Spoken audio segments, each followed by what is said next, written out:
All right. Hi, everybody. Welcome to Reverb Blackbox Money. I guess we didn't get a chance to adjust the branding on this broadcast, but yeah, we're talking about Blackbox Money today. With me here is metadata specialist, Mr. Keith Kirk from Motif Music. Um, so we're going to just basically be discussing all the things that y'all want to know about royalties, what can happen with your stuff if it's not registered properly, where you should be registering your money and what to look out for once you finish your creation and ready to distribute. So welcome, Keith. How are you? I'm doing great, man. So glad to be here. So glad to be working with Music TT once again. Yeah, great. Doing great.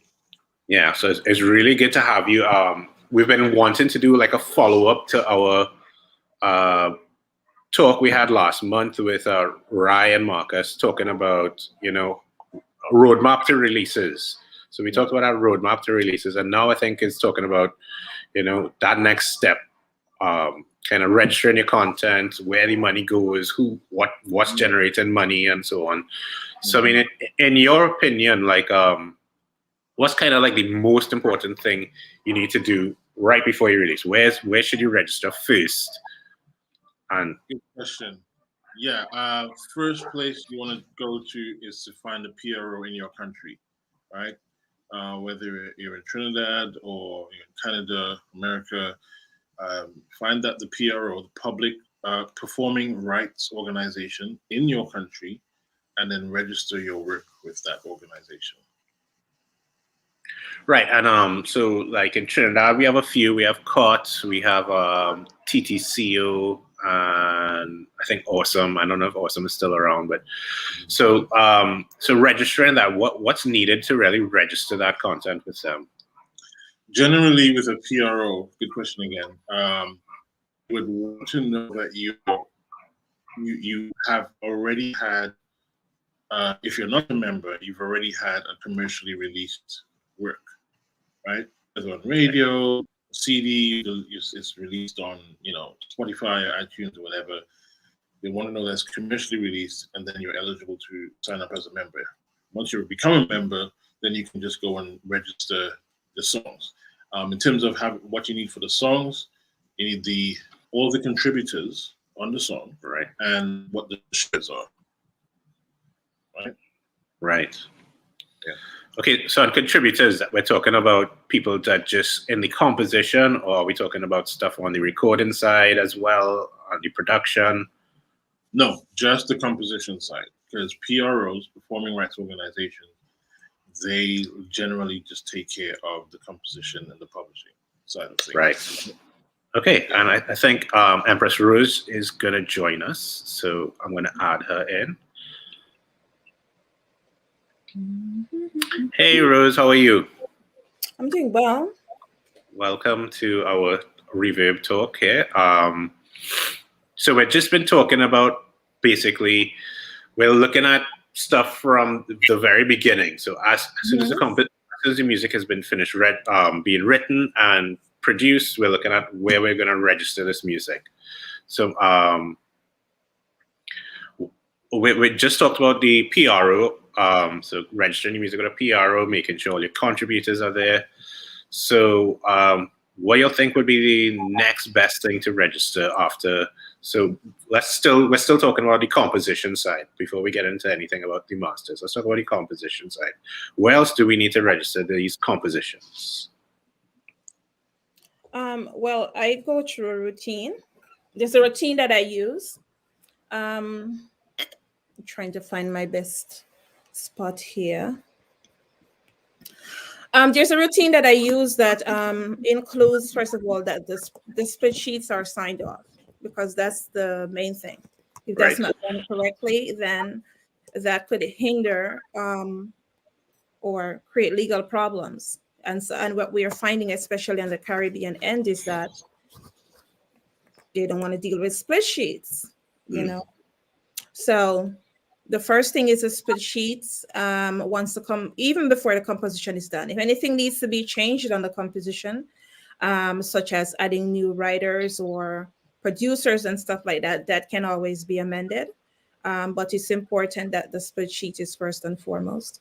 Then after everything is all done and the composition is ensuring that everybody has, which if you did the spreadsheets to begin with, that they do not have a PRO. So you don't want to run into the thing where you finish the composition and then it's like, oh, you don't have a PRO. They're not going to be paid if they don't. So with doing the spreadsheet, you already know if the person doesn't, so you can make plans to ensure that they themselves get paid, or if they would like to be paid, that they actually sign up for a PRO. Great. One other thing on the spreadsheets as well, 3 main things that you'll need to have is your legal name. So if it's Keith Kirk, not your sobriquet or your pseudonym or stage name, your legal name, your IPI number, CAE IPI number, and what exactly are the shares. Those are the 3 things. And that CA or IPI number, we can get that from our PRO, I assume? That's correct. Once you're a member of a PRO, they will issue a CAE IPI number to you. That's a global number that recognizes you as a writer. So let's say if I'm a member of CUT and I take that CAE and they issue me an IPI number and I plug that number into PRS or ASCAP and BMI in America, or SACEM in France, GEMA in Germany, all your information will come up as a writer. It's a global number that only you have. Are we talking about the ISNI number? No, the IPI number. Oh, the IPI number. Okay, sorry. PRO, yeah. Yeah, so and another thing as well, as it pertains to the Caribbean artists, they tend to have, well, not just the Caribbean artists, but they have stage names. So it's ensuring that they do have ISNI numbers that are pulling in everything now.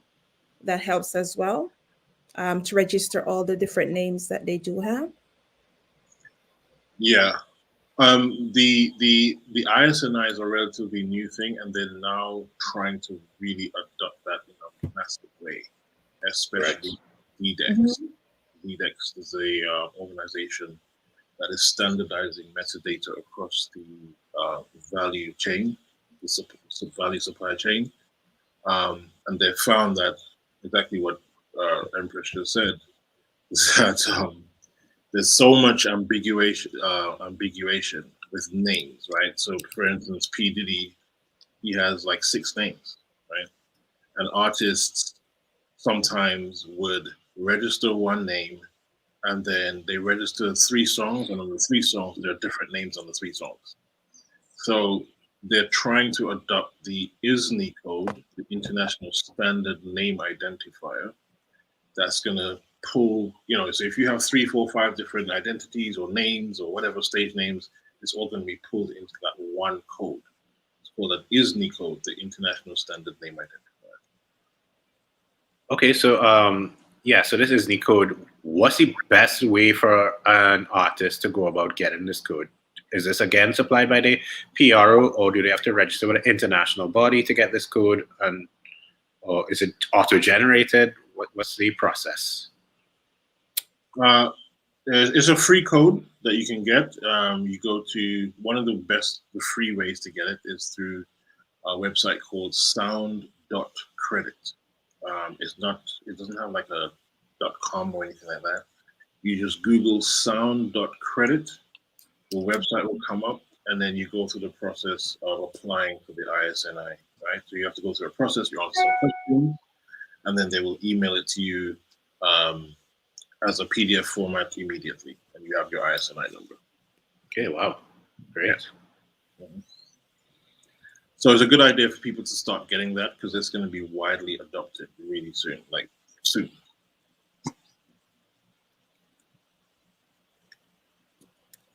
And again, this falls in line with what we're talking about today, the black box, because a lot of black box money is because we can't identify who this person is or who the owner is, copyright owner. So this falls directly in line with that.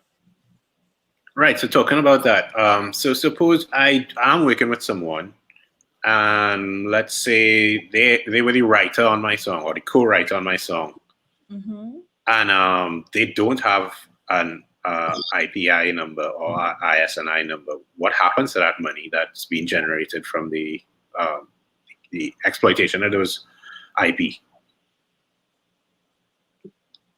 You guys are freezing. Sorry, yeah. So if I'm working with someone and they aren't registered with a PRO, they don't have all their stuff in place, what happens to the money that's being generated by the copyright? No, I heard what you said. I heard what you said. I'm saying that you guys are freezing the videos. It's freezing in between sometimes. Okay. I think it's just the internet connection, possibly. Yes. Okay. That money goes into an escrow, or well, not really an escrow. It's a kind of escrow. It goes into an unallocated account, right? And it just sits there because, of course, PROs are non-profit organizations. All the PROs are owned by their members and run by the members. So, ASCAP, COT, JCAP, CSAC, etc. They can't do anything with that money. They have to keep it until the person comes and claims that money. That's theirs. It doesn't belong to the organization. It belongs to the member.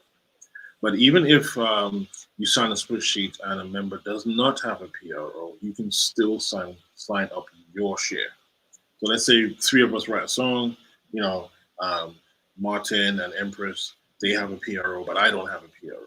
You can still sign up the song, and then I will just appear on the platform as a kind of like an NA, or we don't know who Keith. We know that Keith is part of this song, but we don't know who his PRO is. We don't know who his whatever it is, right? And so you and Empress, Martin and Empress, you will get your payouts, but I won't get mine. It will just go into a holding account.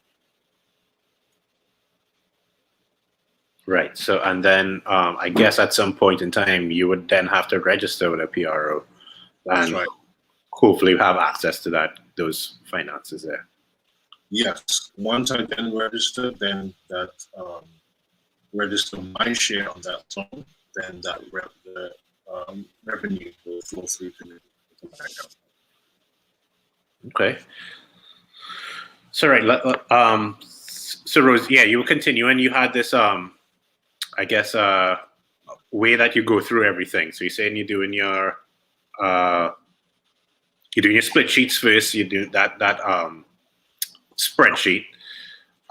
So I guess what's the next step for you? Would you then go to your PRO to register, or do you then go to a publisher? What's our next step there? Well, as it pertains to a PRO, there are certain things. You're signing up, not for persons to really understand. If it is that you're getting a part of the money, so everyone is not registering. So if it's myself, Keith, and yourself, one person can register. We'll do the registration, not all 3 people. So that means when Keith registers, actually putting myself and you on the registration as well. But if you don't have a PRO, it is that, as he says, it will be held in escrow. But if you do have a publisher as well, the publisher can collect on your behalf. As well, if we're talking about local PROs compared to PROs outside the country, there are different ways depending on the PRO that they go about it, collecting the monies as well. And so we get into, for instance, say the foreign mechanicals that are collected by publishing admins as well. So, for publishing admin, I use SongTrust. And I use SongTrust because of various reasons. One of the reasons we're here today is to talk about the money in the black box. And seeing that in 2018, there was a new rule that has been signed on the MMA side. So SongTrust do have a little bit of leadway as well. So if you're an artist who haven't collected your money in 3 years, they have a little bit of leeway because MLC as a committee that still can collect beyond the 3 years that they put into place. Right. The MLC, that's the Mechanical Licensing Collective, right? Yes. Right. Okay. So, all right. So we're talking about these mechanicals now. So that's good. So you're saying Song Trust. Are there any other societies that people can join that can take care of that side of stuff? Because I know Song Trust can be, well, I wouldn't say cost prohibitive, but I know some local artists that would say, "Oh, I'm not spending $100 US to sign up with Song Trust," you know. And to any artist that will be out there that says that, I want to know where exactly would they go? Okay. Because we're talking about various societies across the world that the artists, they themselves will have a hard time collecting that money that's owed to them. So with all due respect, that's compared to nothing. Exactly. Yeah. Yes. Good. That's what I want to say. Yeah, spot on. Like $100 US, right? If it's prohibitive, I understand, because it can be for a lot of people. But if you can afford it and you decide you don't want to pay $100, it means that you're potentially leaving $1,000 US out there on the table, because Right. then you have to now go around the globe and develop relationships with those agencies who have your money and collect them yourself. How are you going to spend more money to do that yourself? Yeah. So it's just better to pay that one-time $100. And I have they've given me a code which you can use to get a discount. You get 20% off, so you're paying $80-something or $80 or something like that. And they will administrate your mechanicals and your other royalties around the globe in over 200 countries, over 200 agencies that they work with to collect that mechanical. Because here's a problem.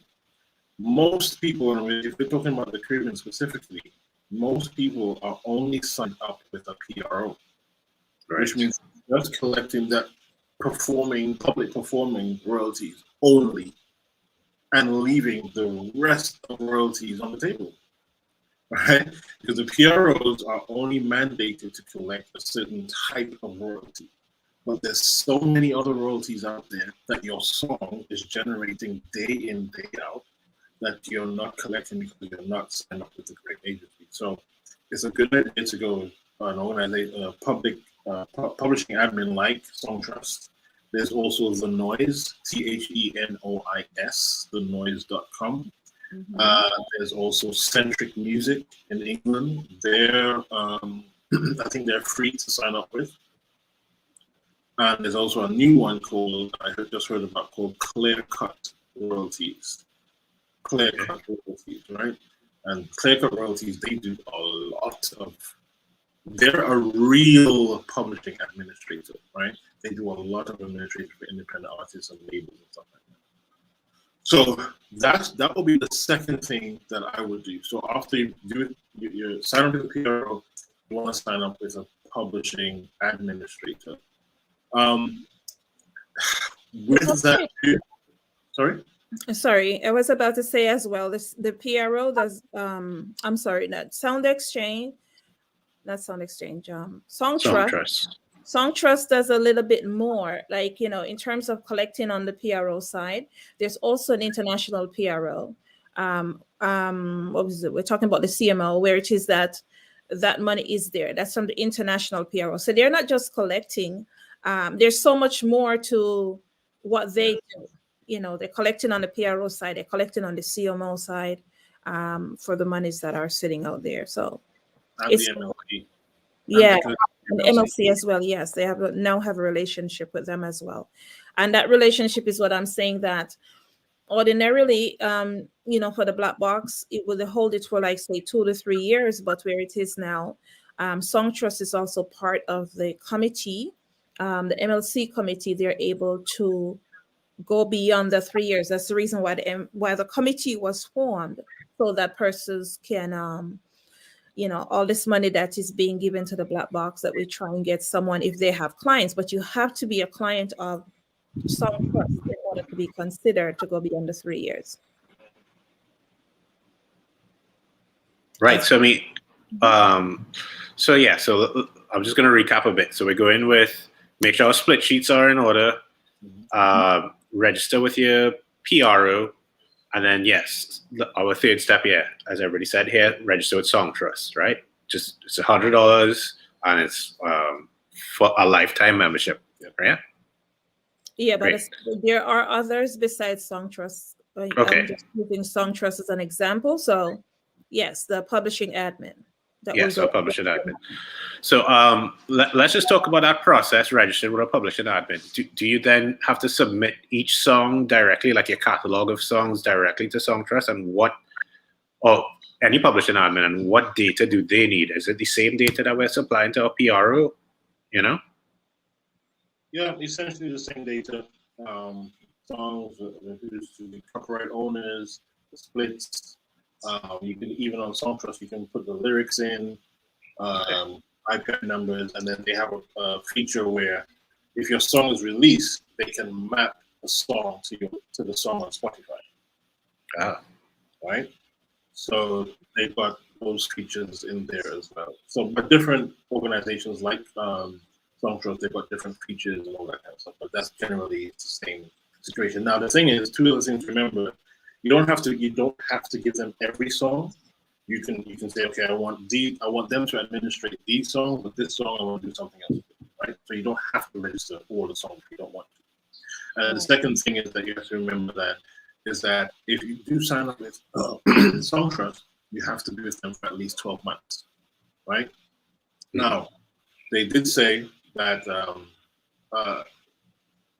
if a major label comes and offers you a really fantastic deal, publishing admin deal or whatever, they will look at your individual case and let you go before the 12 months. But generally, they want you to stay with them for 12 months, and that's because they want some time to at least, it takes a lot of administration to onboard you. So if you onboard and then 3 months later you leave, it's just a waste, right?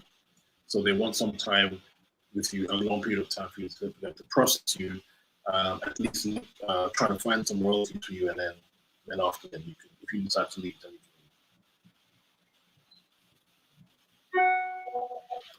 leave. My computer is going on. Okay, great. And I just want to clarify that the mechanical royalties represents the royalties in relation to the actual recorded music, right? The actual recorded file. Yes. Yeah. So those royalties, again, specifically pertain to interactive streams. Right. So we have something called interactive streams and non-interactive streams. So interactive streams are, of course, Spotify, iTunes, where you can choose which song you want to listen to. You can make playlists, you can stop, you can pause, you can rewind, all that kind of stuff. That's an interactive streaming platform. So that they only collect on that interactive stuff. Okay, so after we've registered with publishing admin, what do you think would be the next important step that we would need to do? You also would like to ensure that, for the songs that are played in the US, non-interactive plays, you can sign up with Sound Exchange. Right. Sound Exchange, they collect for like your songs being played on Pandora, Sirius FM, and as well for artists who are actually singing other person's songs. Here is a place that you can make a lot of money. So if you redo like a Michael Jackson song and the song is played, but they're only collecting in the US.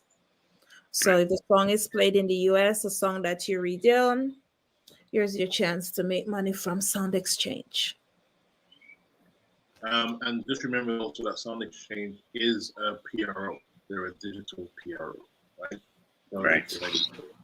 And they mainly collect streams from non-interactive streaming. So all those internet video stations where you can't interact, Pandora, of course, yeah, iHeartRadios, all the iHeartRadio stations, and SiriusXM, all those digital radio stations, they're collecting on that. But the other interesting thing about Sound Exchange is that if you're a non-featured performer on an album, meaning if you're a session singer, background singer, or a musician that's performed on an album, Sound Exchange withholds 5% of all revenue to pay non-featured performers. Yes.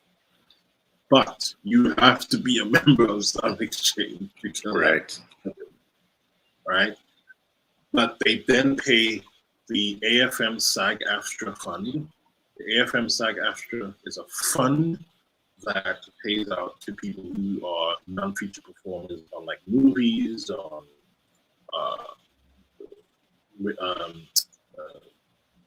what do you call it, commercials, etc., on albums, etc. So Sound Exchange will hold that money. They'll pay the AFM SAG-AFTRA, and SAG-AFTRA will pay you. But you have to be a member of Sound Exchange to get that money.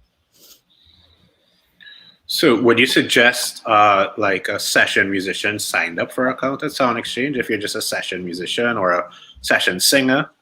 Would it be useful? Yeah. Absolutely. It doesn't matter where you are in the world, right? Once your song is played in America, as everyone said, you will get money, you will get revenue, right? And I've actually gone to the AFM SAG-AFTRA website. They have a list, right, where you can just type in the name, and if the name comes up, it means you got money there. And I've found money for a whole bunch of people that didn't even know they had money there. I'm like, dude, your name's on this list. You need to get this money. Say, what? You know, so they go and collect it. It could be like thousands of dollars. Yeah. Sitting there. Yeah, I know hundreds of session musicians in Trinidad that have no idea about these kinds of things, you know? Yeah, need to be part of that. Right? This is why the black box exists, because we just don't know, right? Yeah. So, all right, we've signed up with our PRO, we've signed up with our publishing admin, have our split sheets organized, we've signed up with our non-interactive streaming PRO. So is there more stuff we have to do after this? What's next to make sure we don't have all this black box money being generated that we can't have access to? Outside of metadata, I would say the one thing that we don't do in the Caribbean as songwriters and artists, we don't set up our own publishing company. That's a big one, right? And I suppose it's because, you know, to set up a publishing company in the Caribbean, it's go through a whole load of legal stuff, Ministry of Legal Affairs, and all this kind of stuff. But in America, through ASCAP or BMI, you can just, so I can be Keith Kirk, the songwriter, and I can have, you know, Keith Kirk Music Publishing. But it's just the name. They call it a vanity publishing company. It's just the name. So I'll have Keith Kirk, the writer, and I'll have an IPI as a writer, and I'll have Keith Kirk Music Publishing, and I'll have a separate IPI for my publishing company, right? And the importance of having your own publishing is that you can then, Sony can come along and say, all right, we want to do a publishing deal with your publishing company. So Sony Music Publishing or Sony ATV Publishing will be Keith Kirk's Music Publishing sub-publisher. And they will administrate my publishing on my behalf and do a revenue share. So let's say they get one of my songs into a movie, it'll be like a 75-25 split or 50-50 or whatever it is, right? But that publishing side is so important. So I would want to encourage artists to start creating their own publishing company. So like Marshall Montano, he's had Masuso Publishing for years, right? And there's a reason for that. Very important. So if you don't want to do it here locally, I think you can sign up with BMI or ASCAP, as create that vanity publishing company, and then they will administrate your publishing company globally for you. But you can also be a member of CUT, so you can be a writer with CUT, but have your publishing company with BMI. They will create.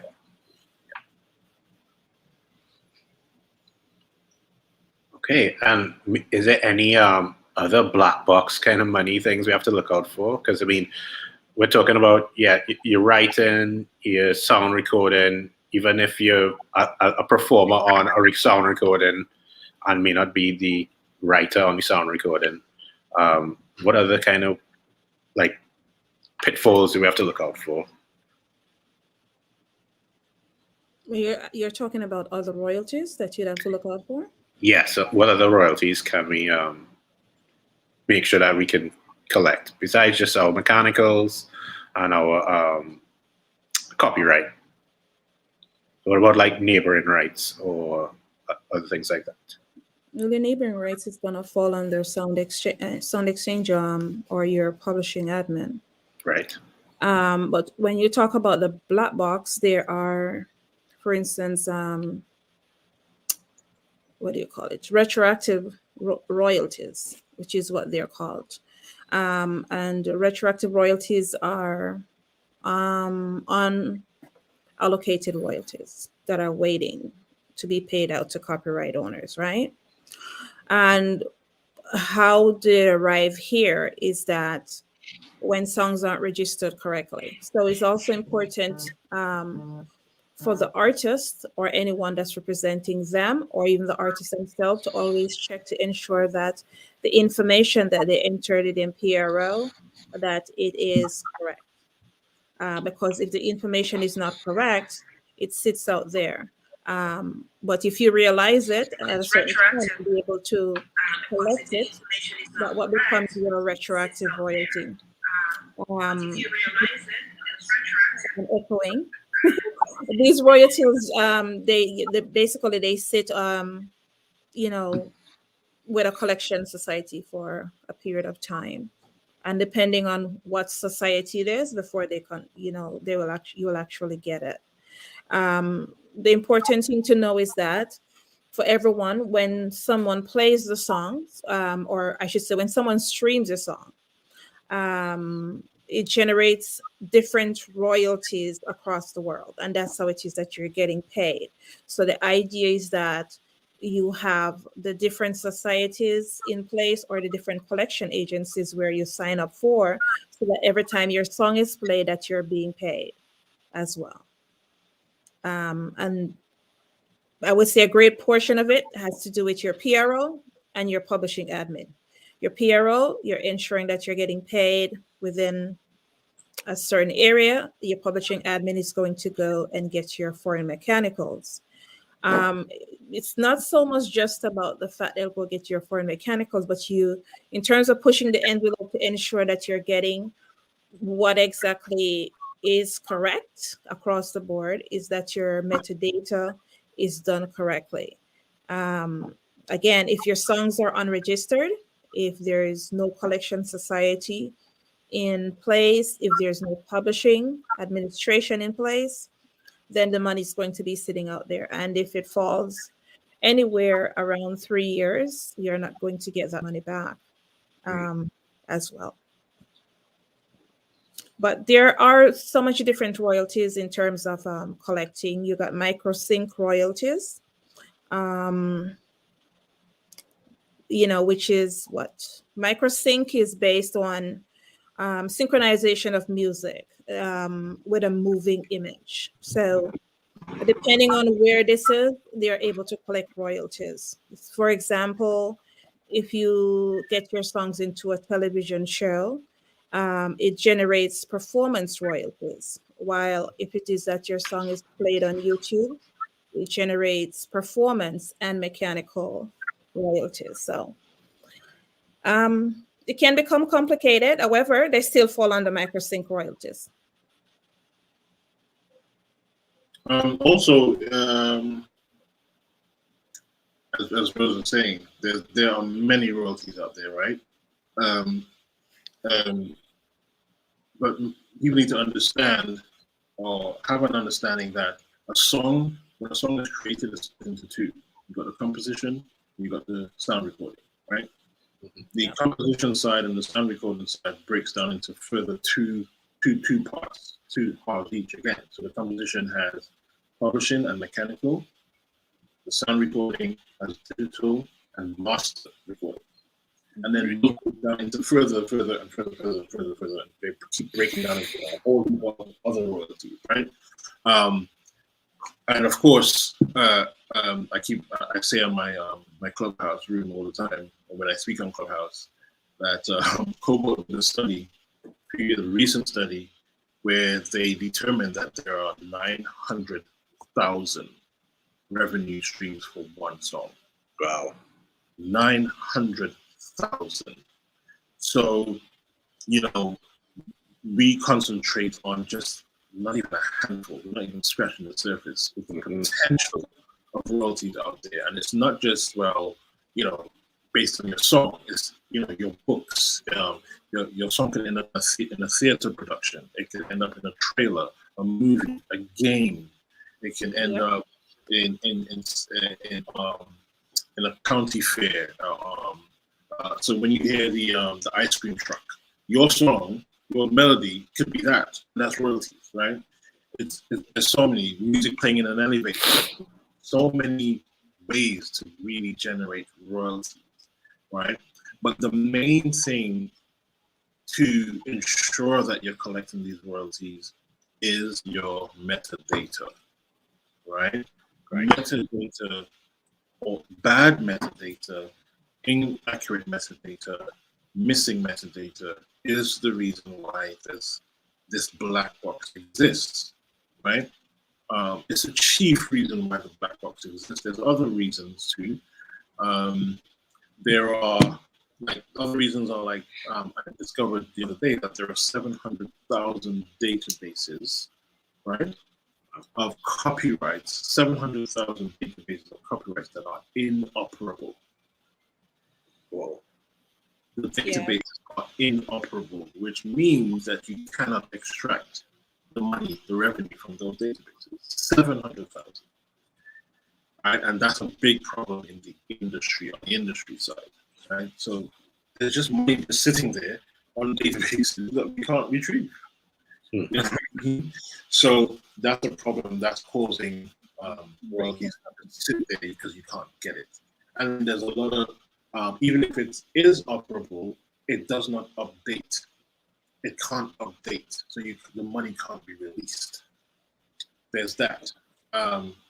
So sometimes, when people release their music into the music business, into the music universe, sometimes it's incorrect, or it's the wrong name, or the data is wrong.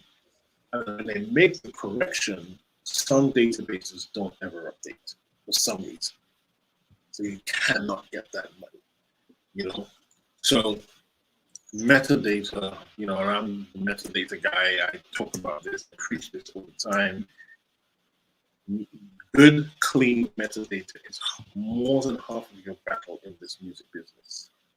You have streaming, you have touring, you've got, selling out stadiums and shows and branding, and all these things are great. But if the underlying metadata isn't in place, you're still not going to receive the revenue that you're supposed to. So it's not just about getting the right metadata, but also getting the right metadata in the right people's hands too, in the right companies' hands. Because it's all good and proper to have a nice spreadsheet with all your metadata, but if it's not being put on your distributor, put on your publisher, administrator side, it really counts for nothing, I guess. And here's the other key thing. A lot of artists think, or people think that once I put my information out there, everything's fine. Right? But the music business makes mistakes. Right. Simple things like, you may have an intern working for the summer, and he comes back from lunch, he's tired, and starts to work again, or she, and they enter your name, and you're like, well, I sent in the registration. How come I'm not seeing anything? Because something happened, something went wrong somewhere.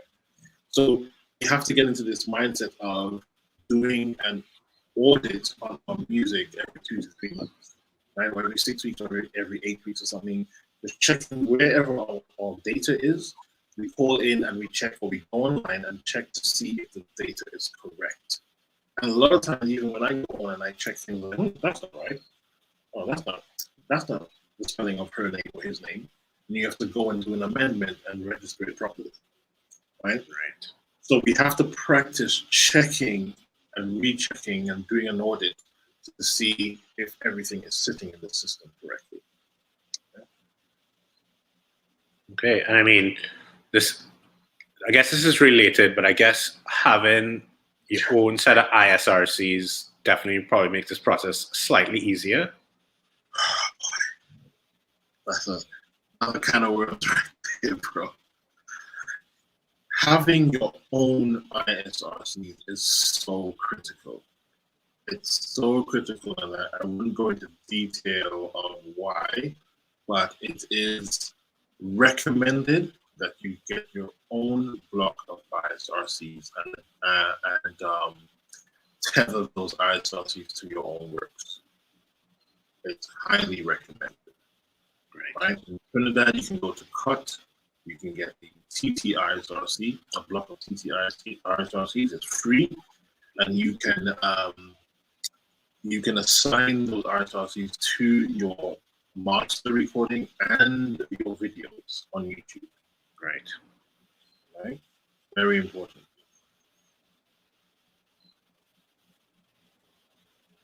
And so, yeah, well, okay, just quick. So something like if I have a song, I'll have a separate ISRC for the sound recording and it's done for the music video related to that song, correct? That's correct, yes. Right. That's correct. You just choose a new number. So an ISRC, it could be TT A76, right? And TT A76 is your personal registrant code. The next 2 digits will be the year, if it's 21, 22, 23, right? The next 5 digits is a random number that you can create. So it can be 00, 100. That can be the first ISRC. And then if you have a video, it will be TT A7621 00101. Right. Next song, 00102, etc. But remember, every year you have to start from the top again. So it will be the same TT A76, and then it will be 2022, and then 00100 will start back from the top again. So, for example, if we're, because this kind of falls in this topic too, when we're registering on music videos, so I know what like just for your sound recording, you register it with your distributor, your publishing admin, and your mechanical rights, or whoever, right? But for the music video side, how do we go register all that metadata on the music video side? Is it just something we put in description in our YouTube upload, or do you go to a specific music video distributor to distribute like 1 RPM or something? Is it something like that? What's the process there? Yeah, if one of these distributors handle video, then you can deliver the metadata for that video, right? YouTube have the content ID and CMS backend. You can deliver the metadata to that backend. So like AdRev works with YouTube, and they do all of that stuff. They handle all that backend metadata for the videos and stuff like that. So you can deliver the ISRCs through them, etc. But it's very critical though that again, when you're so like you have the cover art, the album art for your track, and then you have the video, right? You want to name the album art and the video and insert the ISRC in the name. So it could be Martin Manmohan, The Sun Will Rise Again is the name of the album, dash album art dash ISRC .jpg. Right. Yeah. And for the video, Martin Manmohan dash The Sun Will Rise Again dash video ISRC.mov or something. Yeah. Right. So so the actual file name of the because that's good. That's where SEO comes in, and not just SEO. Again, relating to Blackbox royalties. Blackbox royalties and retrieving money from that is people like myself and Rose who administrate all these things being able to find you, right? So if I type Martin McMahon, right, on Google, it's going to bring up every file that Google has indexed with that name in it. Right? So your album art, your videos, whatever that has Martin McMahon in front of again and has that ISRC. So at least if I have the ISRC, I can plug that in Google, do a Boolean search. A Boolean search is where you search for only that term, or a Boolean search. Yeah. Right? And you only want to see those results with that term. So it will bring up all the results with probably that ISRC number in it and all that kind of stuff. And then we can verify, oh yeah, this is actually his song, blah, blah, blah. This money belongs to him. Let's get that Blackbox royalties. Thank you. Okay, wow. I can't think of any more questions. Do you all have anything else you all want to add to this before we go to the audience for questions? Well, there's a difference between, what do you call it? In terms of the black box royalties, there's a difference between unclaimed, or there's a period of time where it is you're able to claim the unclaimed royalties before they there's a certain time frame where you wouldn't be able to collect it anymore, and at that point they become unallocated royalties, and you will no longer be able to, they're no longer available for distribution. So that's when it is that those royalties don't go into the black box as well. So it's very important that one, you get the metadata done with the songs, you get your PRO done, you have your publishing admin in place, you're collecting the various types of mechanicals, but in order to do that, it's best that you get a publishing admin. So, okay, like you just said, so once those royalties go to be unallocated, what happens to my money? You don't have it anymore. When it moves from unclaimed to unallocated, it now becomes the black box. It's too late. And so does somebody else get that money? Yeah. Wow. Yeah, so like the big artists in the business, the Taylor Swifts and all those guys. Yeah. So if you don't want the money to end up in the black box, yeah, you have to do some work as well. And you know, just know that double check exactly what's entered as well. Even if somebody tells you that it's entered into like the PRO system and stuff, that you go and check as well. And for instance, it may be entered there for years and you're not recognizing that something happened. Because something happened to me recently where you know, the MLC is getting information from BMI and the different places and stuff like that. With BMI, but I went in and some of the information was incorrect. It wasn't that I entered it incorrectly. It was because of what's going on with the transfer of information. Right. And so in like a situation like that, were you able to contact MLC and say, hey, look, this information is incorrect? No, I would contact BMI because I'm with Song Trust. So once I fix what's wrong with BMI, it will show up on the Song Trust end correctly. Right. Who's collecting on my behalf based on the MLC as well. So okay. Song Trust collects a little bit more than foreign mechanicals as well. So for instance, if you have a video and you're with, say, a DSP, so you might have put your video with, say, like a DistroKid. So Song Trust is able to collect your royalties from the videos, but you cannot have DistroKid and Song Trust collect the monies. It has to be turned off from one. But if you would like to keep certain things with Song Trust. They can collect on your videos that are on YouTube and stuff like that. They collect your foreign mechanicals, whatever monies it is that's a blanket license with MLC in the US, they're able to collect that as well. So instead of going to 3, 4, 5 different companies, you can decide that you want Song Trust to do a little bit more than just collect your foreign mechanicals.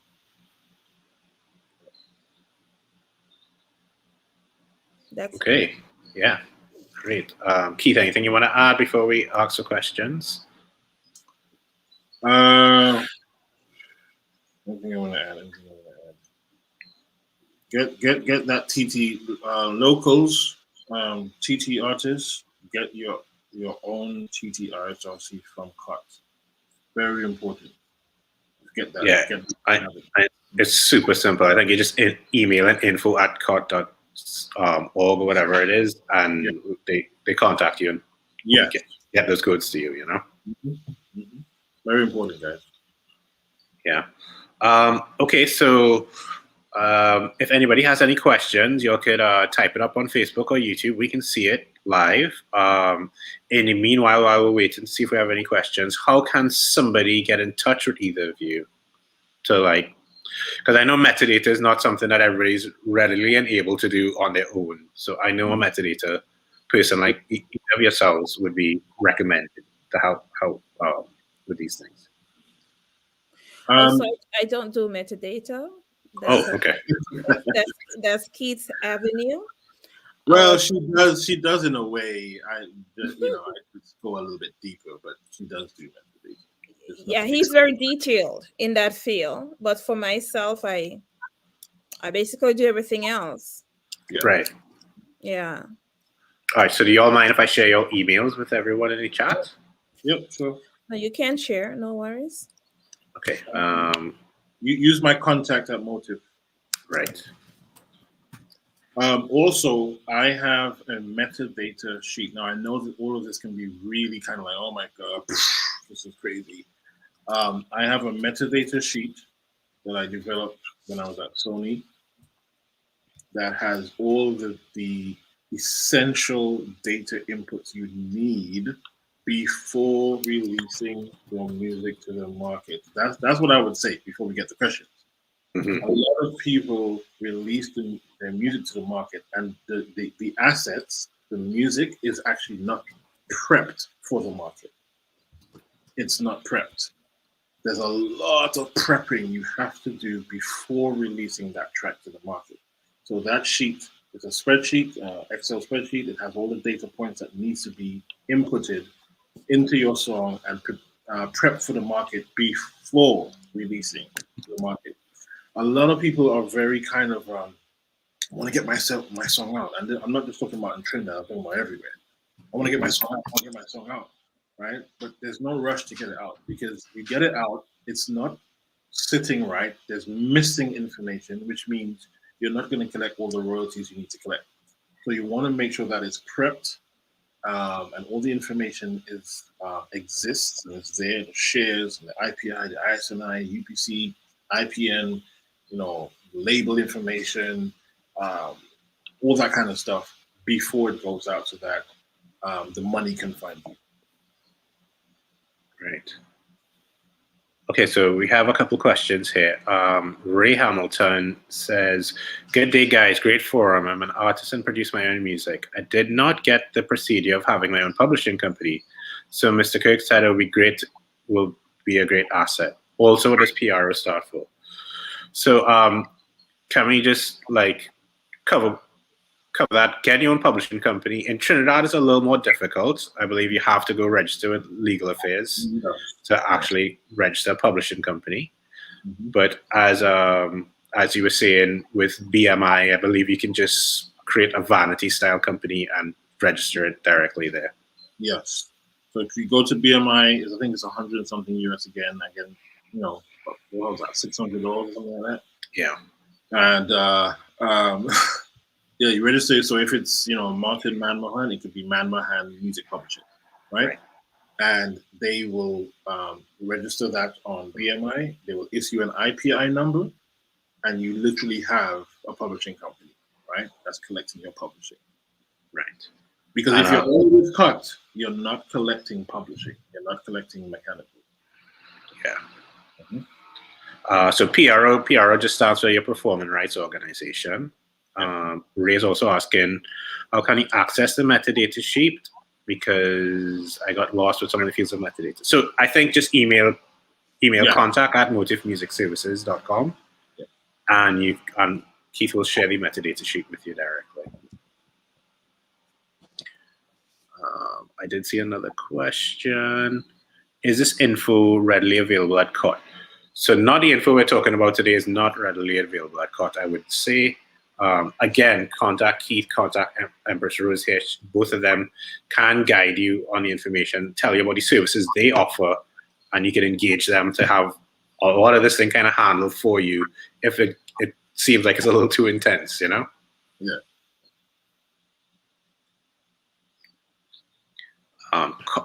As we were saying, COT is just a PRO, so anything to do with your performing royalties, they can handle that and give you that information.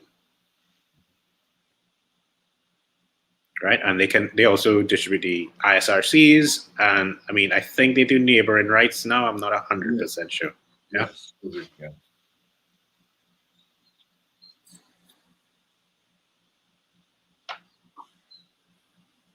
Okay, I'm looking. So if no one has any further questions, I will suggest that you'll definitely reach out to Keith and Empress Rose.